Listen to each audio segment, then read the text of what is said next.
Simbahan ng Baraswain, duyan ng pananampalataya at kasaysayan. Sa pinakapuso ng lalawigan ng Bulacan, matatagpuan ang isang tanyag na gusali. Katamtaman lamang ang laki nito kumpara sa abot langit na patsada at tore ng kalapit na katedral ng Malolos. Hindi ito maikakaila sa karamihan dahil maging sa salaping papel ng Pilipinas minsay nailimbag ito. Maituturing nga itong iconic dahil kahit sa mga selyo ng pamahalaan at iba pang mga produkto, ito'y matatagpuan. Kapag naghanap ka nga ng simbahan sa Pilipinas sa internet search engines, ito'y isa sa mga resultang matatagpuan. Ating kilalanin ang Simbahan ng Baraswain. Ito ang pangkaraniwang eksena tuwing araw ng linggo. Kung tutuusin, tipikal sa mga simbahan sa Pilipinas. Pami-pamilya, nagsisimba bilang pagkilala sa Diyos ng pagpapala. Pero ang kaibahan, hindi lang mga taga-parokya ang nagsisimba rito. Marami sa kanila, galing pa sa iba't ibang lugar. Karamihan nagsisimba rin at nagdarasal. Pero mayroon din namang namamasya lang at nagpapakuha ng litrato. At syempre, hindi mawawala ang mga gumagawa ng content para sa kanilang social media. Bakit nga ba sila dumarayo sa simbahang ito? Magandang hapon, kami po ay from Magabag, Nueva Vizcaya. Napakaganda po na puntahan ng Baraswain Church dahil ito ay historical. Gusto kong malaman ng mga bata tulad nila kung anong nangyari sa ating kasaysayan na dapat natin ipagmalaki bilang mga Pilipino. Kapansin-pansin na ang simbahang ito ay hindi naman kalayuan sa isang malaking simbahan, ang Malolos Cathedral. Pero noong unang panahon, kailangan pang tumawid sa estero para makarating doon. Kaya nga ang Baraswain ay itinuring din noon bilang kalapit bayan lamang ng Malolos. Taong 1859 nang ihiwalay ang Baraswain mula sa pagiging bisita o nasasakupan lamang ng Malolos.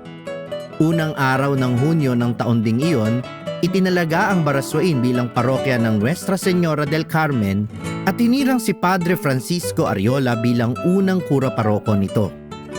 Pansamantala munang nagtayo ng isang ermita o kapilya na yari sa pawid at kahoy. Kalaunan, ipinatayo ang isang simbahang bato subalit nasira ito sa isang sunog. Ginamit namang pansamantala ang kapilya ng sementeryo bilang simbahan ngunit ito rin ay iginuho ng isang lindol noong 1880. Dahil dito, isang kapilya na yari sa kawayan at pawid ang pansamantalang itinayo hanggang sa ito'y masunog noong 1884. Noong 1885, ipinatayo ni Padre Juan Giron ang isang malaking simbahang bato na nakikita natin ngayon. Kaya mapapansin natin na ito ang taon na nakaukit sa itaas na bahagi ng patsada nito. Unang pinangasiwaan ng mga paring Agustino ang simbahan ng Baraswain. Sa ngayon, nasa ilalim na ito ng pangangalaga ng mga pari ng Dioceses ng Malolos. Sa parokyang ito nagmula ang ilang mga parokyang nasasakupan ng lungsod ng Malolos.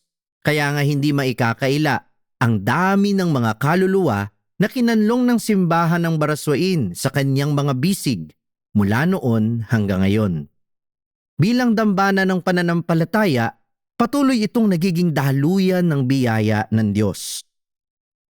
Kung titingnan, ang simbahan ng Baraswain ay nananatiling matatag at maganda sa paglipas ng panahon. Subalit ang ganda nito'y hindi lang sa anyo, kundi sa pananatiling kanlungan kahit pa sa mga panahon ng sakuna at digmaang nagdaan. Kaya naman nagsisilbi itong salamin ng matatag na pananampalataya ng sambayanan. Bukod sa angking kagandahan ng simbahan ng Baraswain, ito'y mahalaga rin bilang isang bantayog ng kasaysayan. Kapag pinag-uusapan ang kasarinlan o kalayaan ng bansang Pilipinas, hindi mawawala ang simbahan ng Baraswain sa usapan. Sabi ng ilan, kaya nga daw tinawag itong Baraswain dahil naging kuta ito ng mga suwail o rebeldeng kumakalaban sa pananakop ng mga Kastila. Subalit, maaari din namang ipinangalan ito sa isang bayan sa Navarre sa Hilagang Espanya, katulad din ng mga ibang bayan sa Pilipinas na may kapangalan doon. Gayunpaman, talaga namang naging saksi ang apat na sulok ng simbahang ito sa pag-abot ng pangarap ng mga Pilipino para sa isang malayang Pilipinas.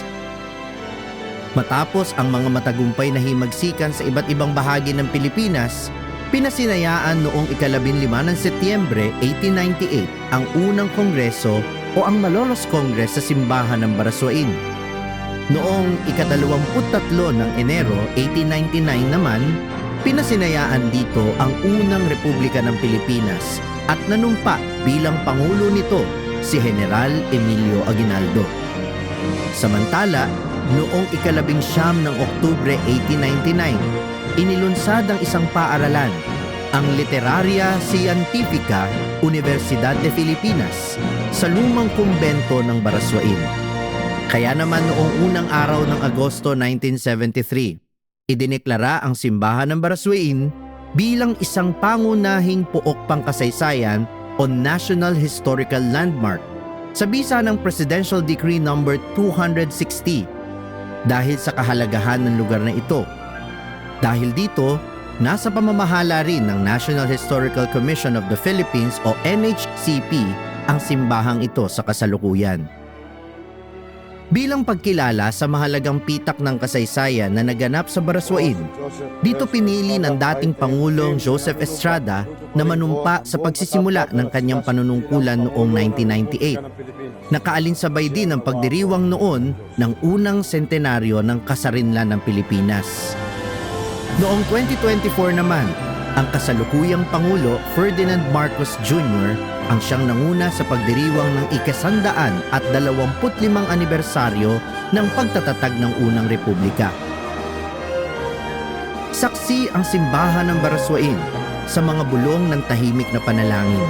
Subalit narinig din ito ang mga unang sigaw ng bayang naghahangad ng kalayaan mula sa pangaalipin.